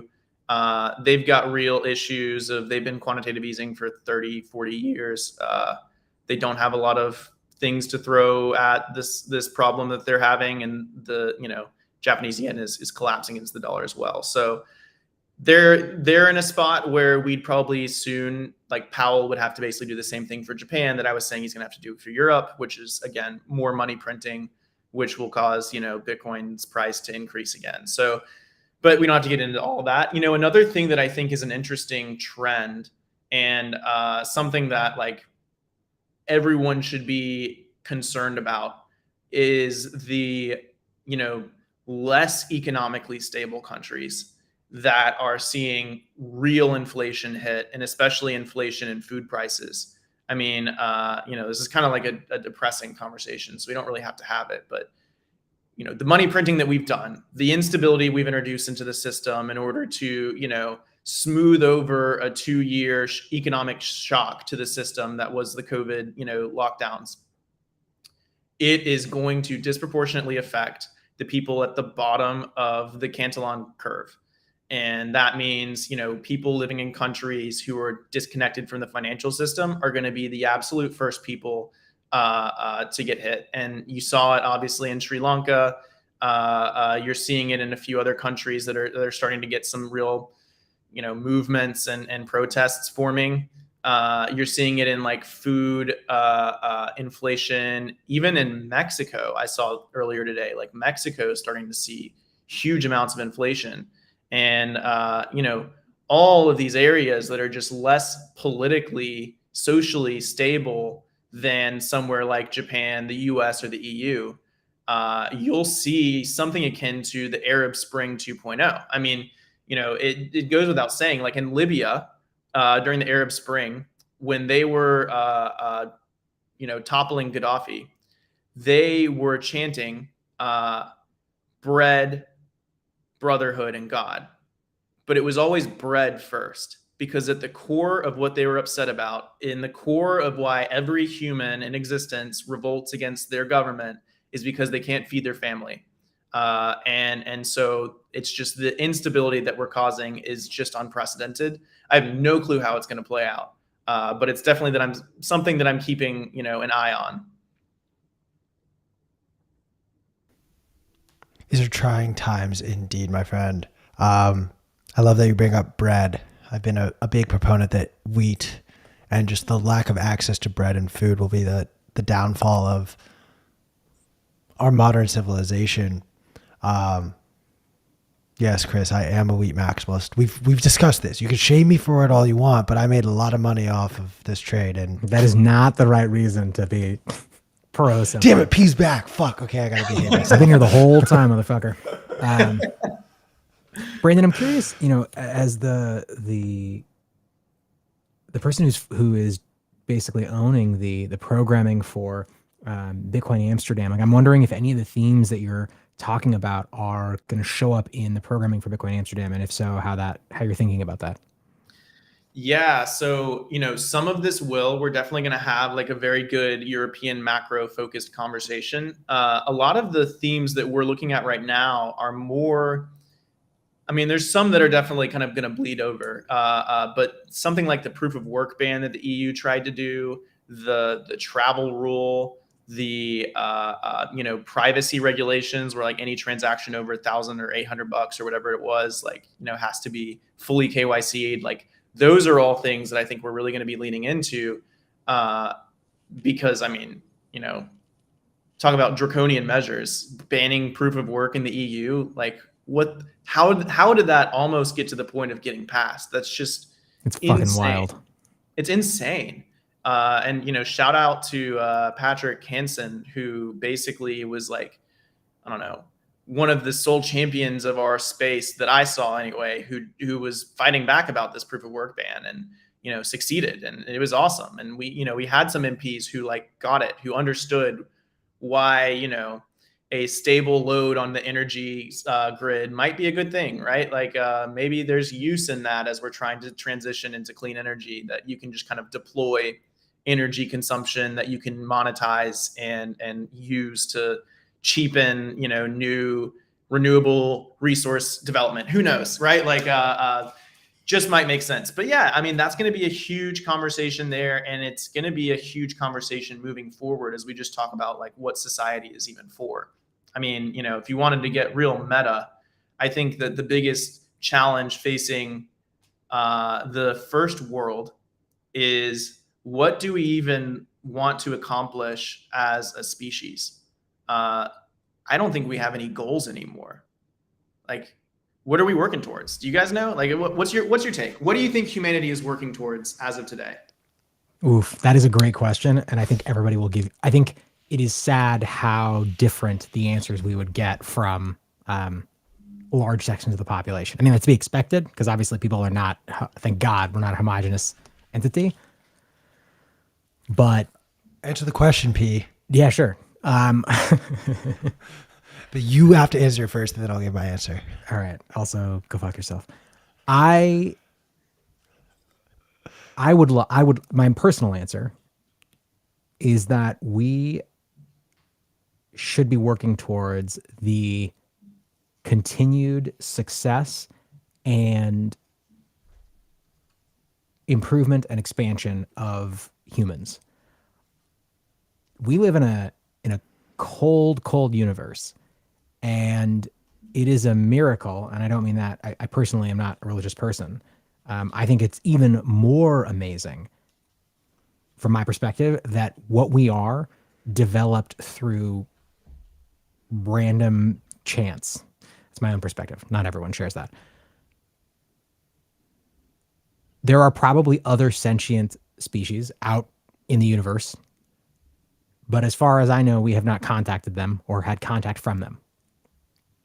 I think it is our responsibility to keep this torch, which is humanity, burning in this cold universe. I think that is that is a major thing that I spend a lot of time thinking about, and also progressing. So I want to see us get off of this planet. I want to see us become more robust, so that if a meteor hits us or a giant solar flare fries half the life on this planet, that like we continue to exist. And that's kind of the root of my beliefs around what we should be gunning for as humans. What do you think, Hugh?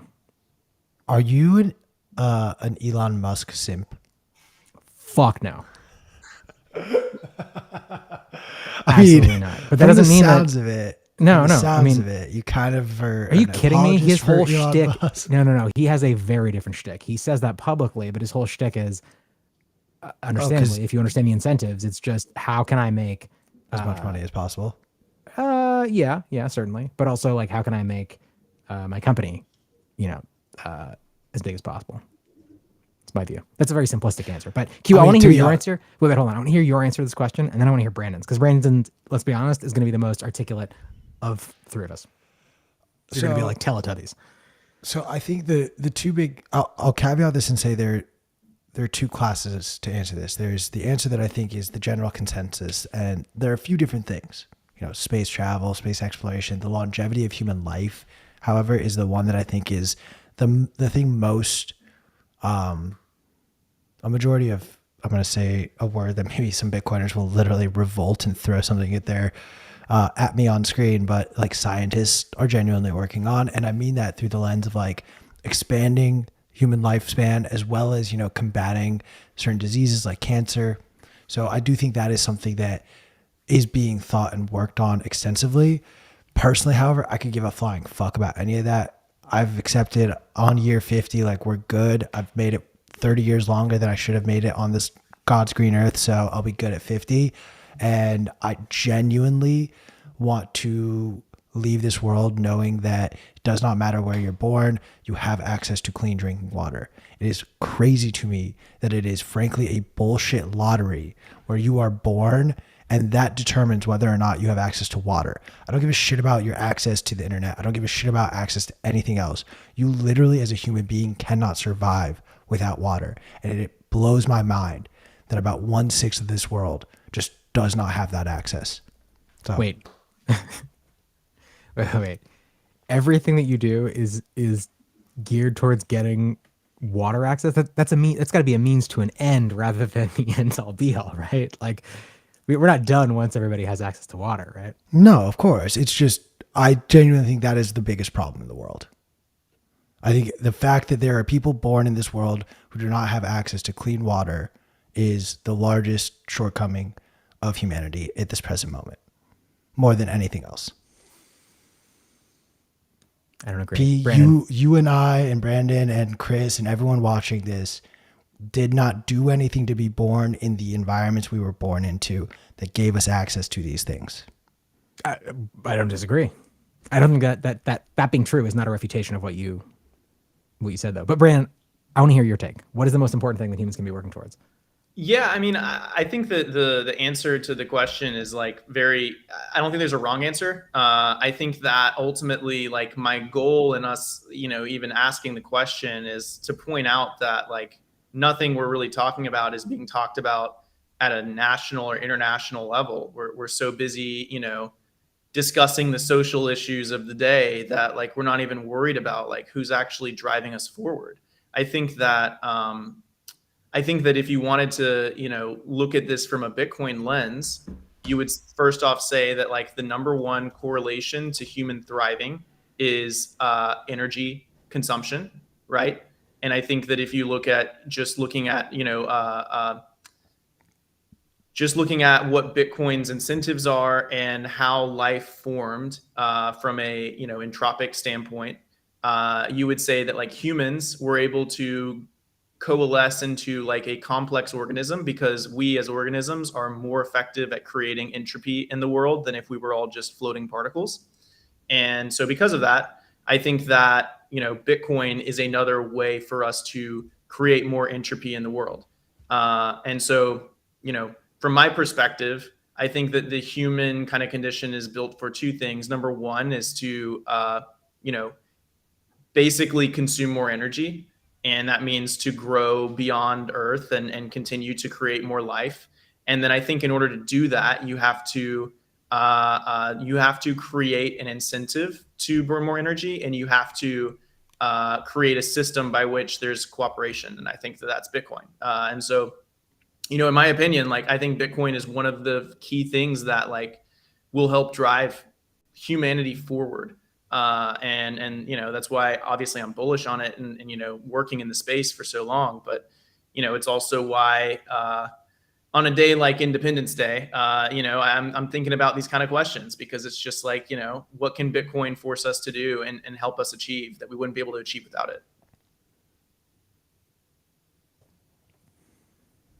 Well said. You were right. He did give the best answer. Obviously. I don't think so. I kind of got distracted by the comments. So Call out some comments. What are you seeing that you like? Who, me? Yeah. I just saw the elites know that global warming will lead to a global renaissance. That's why they are trying to reverse it. Ooh, interesting take. Yeah, I mean, so the short of it is just like we don't have the answer to why we're here. We don't have the answer to what society is supposed to do. We don't have the answers to any of this. But if we stop asking the questions, then we've stopped progressing as a society. And I'm afraid that we've stopped asking the questions, that we've become so short-sighted on who should have what resources and what's fair, that we've stopped like pushing forward what humans can do and what we are ultimately supposed to be. And like, dude, I'm of the opinion, the camp of the rage against the dying of the light. Like if I'm on the Titanic, I am scrambling for a lifeboat and I'm swimming until my arms give out. Like, I think that the struggle of survival is like the most beautiful part of human condition. And so I don't want us as a society to take our foot off the gas. And I think that's why Bitcoin's so awesome. It's just like, it's something that forces us to continue to work towards producing energy and like, being a sustainable society from an energy production standpoint. It's so important. It's so important. Where do you think the conversation around Bitcoin and ESG needs to go versus where it may unfortunately go? I think ESG is dead. I don't think it's even going to be a term that we use in like a year or two. I think that it was like an attempt in a moment of, peak. I mean, we were just peak bull run. That we were like, what if we just start making everyone invest in things that are environmental, social, or governance, right? And it's just like, okay, what does that even mean? We never had a definition of what is or isn't ESG. When we got into late stage ESG, that I would call where we are right now, you saw all sorts of just hilarious companies enter the ESG moniker, including things like, gas companies and I think like Coca-Cola is an ESG company. I don't know. There's like it was just ridiculous how it's being applied right now. And then we're gonna go into a recession where like we're not gonna have the luxury to kind of invest in things that may not make investors money. And so I think ESG is pretty much dead. I'm not following it that much anymore. Really? Wait, you think it's dead as in like we don't need to worry about it anymore, or it's dead as a narrative, or? I think it's dead as a narrative. I think like the bubble has popped around it. I think you have enough outspoken people who folks would think are like would fall under the camp of ESG that are calling it stupid, and it's just it's not going to catch on. Like whether the government's going to be able to mandate BlackRock only put money in ESG companies. Maybe that continues for a little bit, but it's not going to be popular. No one's going to be like, yeah, ESG, like, the narrative's dead. Like, who are you thinking of specifically? Like, what are the news stories that lead you to conclude that?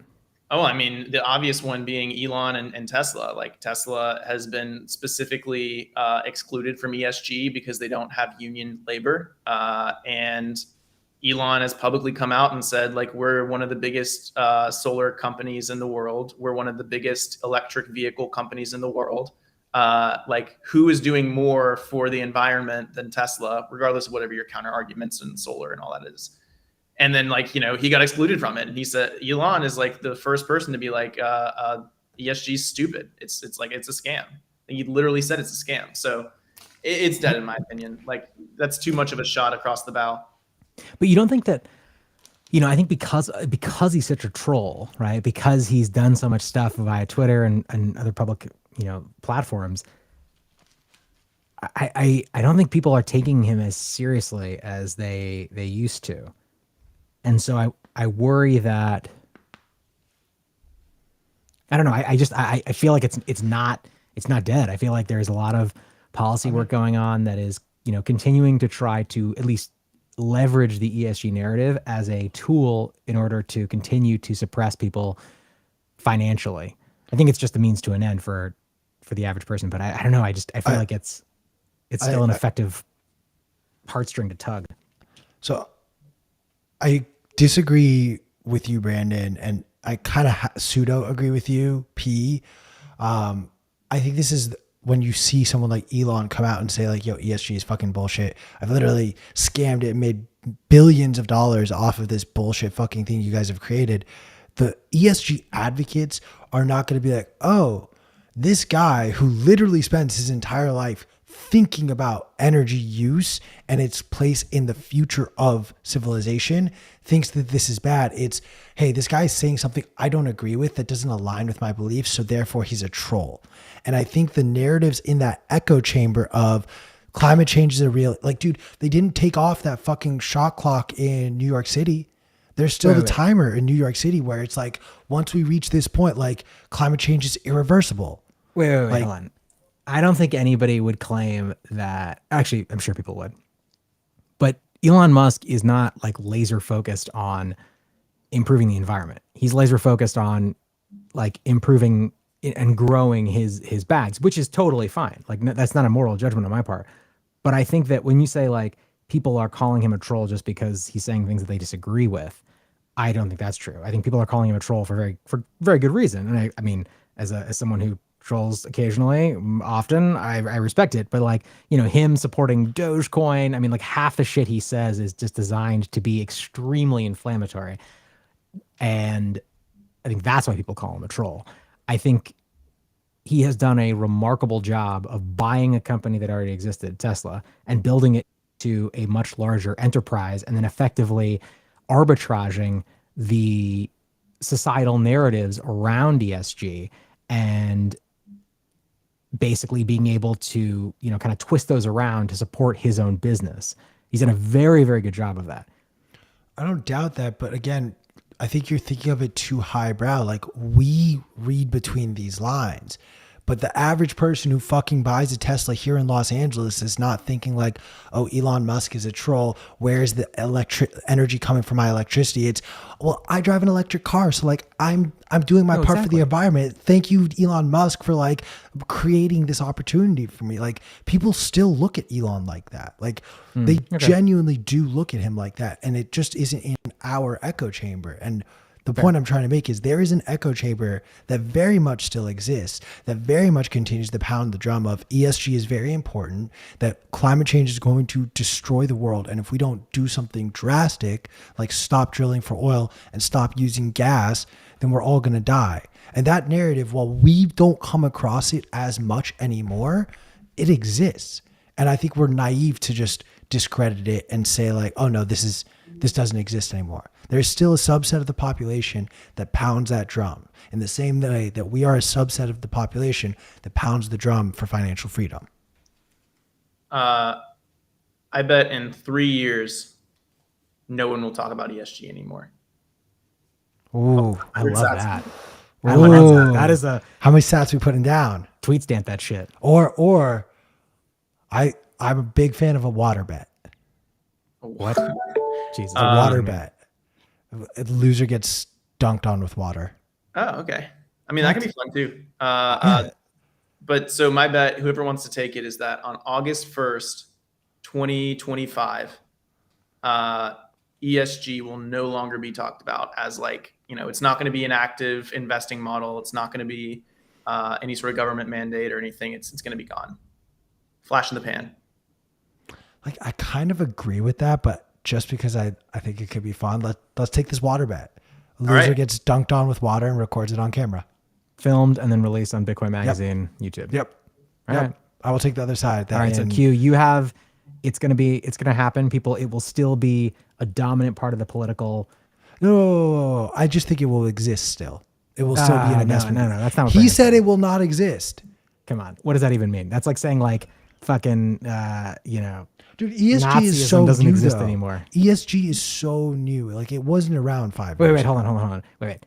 I want to lock in the terms of this agreement. I think it's fair to say that 75% of the political support for ESG that exists today will have vanished by the day that you just specified. You guys agree to those terms? I want to see this happen. I want to see one of you get dunked with ice water. Yeah. How about this? BlackRock being like the most famous ESG mandated fund, BlackRock will not have an ESG mandate by August 1st, 2023. I love it. 2023 or 2025? Oh, sorry, 2025. Stand behind your words, Q. No, because I think BlackRock can change, but I think the narrative around ESG as a whole will not. That's the line I personally will draw. Fuck it, I'll take the other side. You want to call it BlackRock? We can call it the There we BlackRock go. Fund. You heard it here first. Q's I'll going to get get done dunked calling with it water. All right, it's happening. All right. We'll Literally, do the that. second BlackRock closes their ESG fund, I could see it now. Brandon's gonna be like, "Yo, Q lost the bet. Time to dunk yourself in water," and I will pull a fucking Marshall Erickson. Shout out to my How I Met Your Mother fans, and you gotta let it finish. You gotta get to that date. No, we're good. We got the date. We got the time. It's going to be a thing. All right. So we've got about 8 minutes left. Brandon, I know you're a busy man. You gotta run. What have we not talked about as it relates to Bitcoin that you've been thinking a lot about lately? Or what do you wanna use this opportunity to discuss? Or I got a better question if you don't have something to discuss. What's yours? My question is, what do you think of when you hear Amsterdam? Is this like a trick question? Yes, it's a trick question. Okay. When I think of Amsterdam, I think of Vincent van Gogh. There you go. Bam. Asked and answered. Go back to my question. So I would say, the thing that probably is, especially considering it's Independence Day for Bitcoin. Did we already talk about, by the way, the $1 for Peter McCormick? Yes. Yeah, we did, But but I feel would love to free. hear your thoughts on that as well, actually. Yeah, so I mean, I think that to tie all of that together, I mean, we're in a moment where the attacks on Bitcoin will ramp up. We have yet to exist in an era where there is hostility towards blockchains, where blockchains exist in adverse environments, and because of that, all of these centralized entities, all of these entities that require, just one or two people to succeed, are going to go through their hardest test alongside Bitcoin. But the difference between Bitcoin and all of them is that Bitcoin is actually decentralized. There is no stopping Bitcoin, and the rest of them will collapse. Like the rest of them will get grinded to a halt, and made illegal, and their founders thrown in jail, and it's going to get ugly. And I just think that, Craig Wright was such a simple, easy attack on Bitcoin. We should have been able to ward him off pretty easily. And I think we did to a large extent. But I think the damage that he caused, the amount of time that he sucked for so many of our core devs, for, people in areas of the world where free speech isn't as protected, like the UK, he became a real danger and a real liability. And so I just want us all to kind of be conscious of the fact that the attacks will ramp up. The enemies, the villains will get more powerful, and the stakes will get raised. And so because of that, we just need to make sure that we're fighting for the core tenets of Bitcoin that keep it unstoppable. And that is its decentralization. That is its proof of work, capacity. That is its simplicity on the main chain, not creating bugs or loopholes or things that could be exploited. And that's, slaying your heroes. And, let's just keep chugging along. I think we're doing a really good job as a community of protecting those sort of, key exploitable points, those single points of failure that try to emerge. And, I just feel like the luckiest guy in the world that we get to work on the coolest project that has ever been invented by humanity, which is our attempt to, create a value system across all humans. It's beautiful. And specifically, the project you're talking about is Litecoin, right? The silver to Bitcoin. No. Fuck Litecoin. I'm talking about the That was a good floor. callback, though, Q. The good old floor. Obviously, it's Bitcoin. Who is a speaker you are excited to have at Bitcoin Amsterdam? Seeing as you are the oracle of speakers. Should I drop some alpha on this? Fuck yes. Ooh, Hit us ooh, with can it. we get a drop? Can we Yeah. drop live on air someone new, a new speaker? Yeah, I think that this would be not frowned upon, but let me hedge it by saying that we're still, rounding out the details of this person. But it seems as though we are confirmed to have Stella Morris and Gabe Shipton speak at the conference. Okay. Hopefully reading a letter or maybe a recorded conversation with Julian Assange. So, Stella is Julian's wife. Gabe is his brother-in-law. They've been working really hard to, hashtag free Assange. And, he will be seen by history as one of those freedom fighters. And, you gotta support the freedom fighters where they are, and regardless of if you disagree with some of the stuff that they've done. It's That about part. protecting basic freedoms. So That part right there, what Brandon just said, it's not about agreeing with the people you align with. If you believe in real freedom, you believe it even for the people who do things that you don't agree with. That is what real freedom is, because otherwise you're a piece of shit. 100%. I don't make the rules. I just tell you what the rules are. I love it. All right, my friends, we're just about at the end of our show. Brandon, I want to thank you again for jumping in last minute. This was a rock solid conversation. Super pumped for Bitcoin Amsterdam, and want to remind everyone that you can use code BMLive to get 10% off everything in the store, including, correct me if I'm wrong, your BA tickets. Fantastic. Check it out. Also check out the censorship resistant issue of Bitcoin Magazine, which in my humble opinion is the best edition we have produced so far. Fantastic journalism in it. It really is bleeding edge Bitcoin journalism by some of the best in the space. Follow us, follow Brandon on Twitter, follow Bitcoin Magazine, and we will see you here tomorrow. What else we got before I jump off in terms of Twitter Spaces today? Because we have some fucking amazing ones. We got a lot going on over on the Twitter sphere. So at about 5 p.m. Eastern time, we're going to have our Bitcoin Independence Day space.